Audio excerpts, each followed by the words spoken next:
Hello বন্ধুরা, শান বিশাল থেকে জানাই সবাইকে অনেক শুভেচ্ছা। আশা করি সবাই অনেক ভালো আছেন। আপনাদের মাঝে হাজির হয়ে গেলাম আরেকটি নতুন রেসিপি নিয়ে। আজকে আপনাদেরকে তৈরি করে দেখাবো আস্ত তেলাপিয়ার রোস্ট। তেলাপিয়া মাছটা আমি ভালোভাবে ধুয়ে কেটে নিয়েছি। এখন এটা আমি সামান্য হলুদ, মরিচ, লবণ আর লেবুর রস দিয়ে মাখিয়ে নিব। মাখিয়ে আমি আধ ঘন্টা রেস্টে রেখে দিব। তারপর আমি পুরো রান্নাটা করব।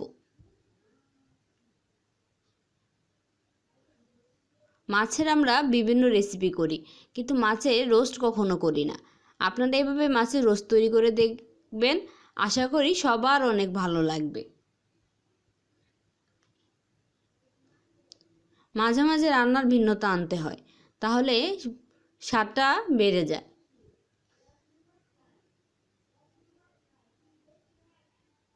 মাছটা আমার মাখানো হয়ে গেছে।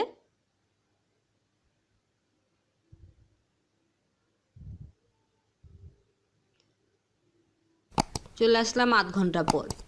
আমি ফ্রাই প্যানে তেল দিয়ে দিলাম। তেলটা গরম হলে তারপর আমি মাছটা দিব।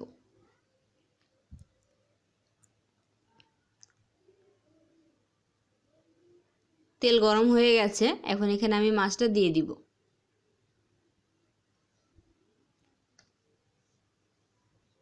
যদি আপনাদের আমার এই ভিডিওটা ভালো লাগে, অবশ্যই একটা লাইক দিবেন। বাসায় তৈরি করে আমাকে কমেন্ট করে জানাবেন আপনাদের কেমন লাগলো।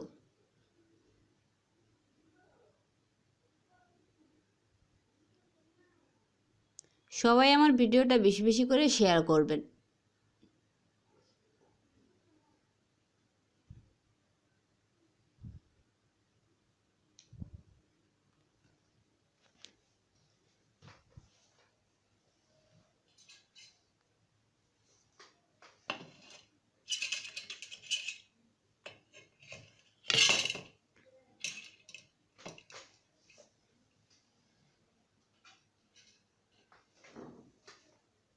মাছটা আমার এক পিঠ ভাজা হয়ে গেছে। আমি মাছটা উল্টে দিয়েছি অপর পিঠ ভাজার জন্য।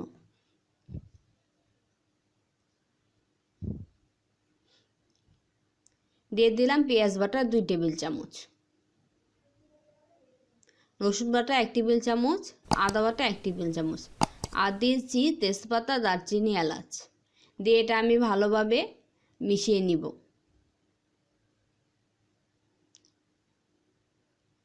দিয়ে দিলাম স্বাদ মতো লবণ, কিছুটা জল অ্যাড করছি।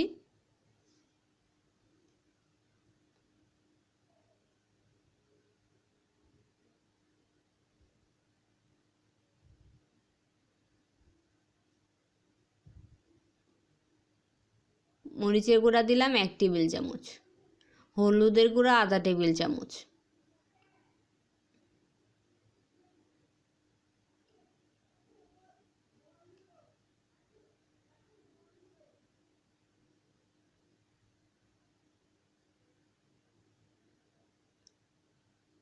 দারুচিনি বাটা হাফ টেবিল চামচ, বাদাম বাটা 2 টেবিল চামচ। দিয়ে এটা আমি ভালোভাবে মিশিয়ে নিব।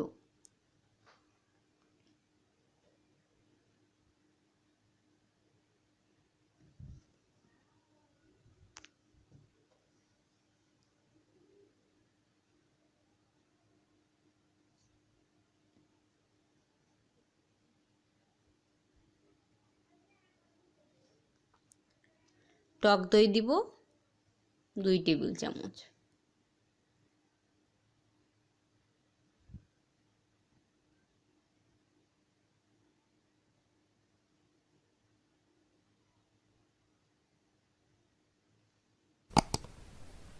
কাঁচামরিচ দিয়ে দিলাম।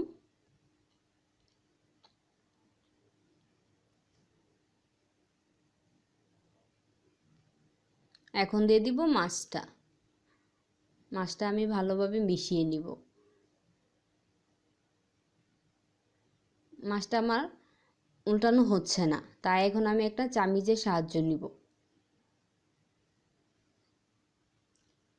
চামিচের সাহায্য নিয়ে এখন আমি মাছটা উল্টে দিচ্ছি।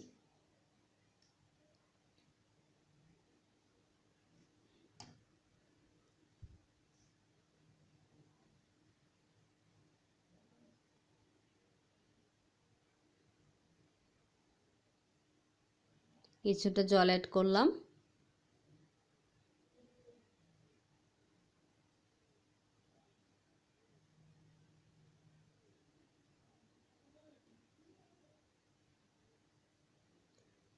কিছুক্ষণের জন্য ঢাকা দিয়ে দিব।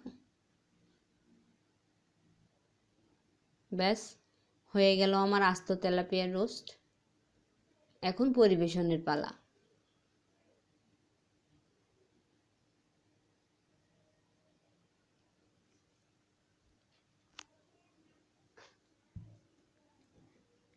এভাবে রেসিপি ফলো করে আপনারা বাসায় তৈরি করবেন।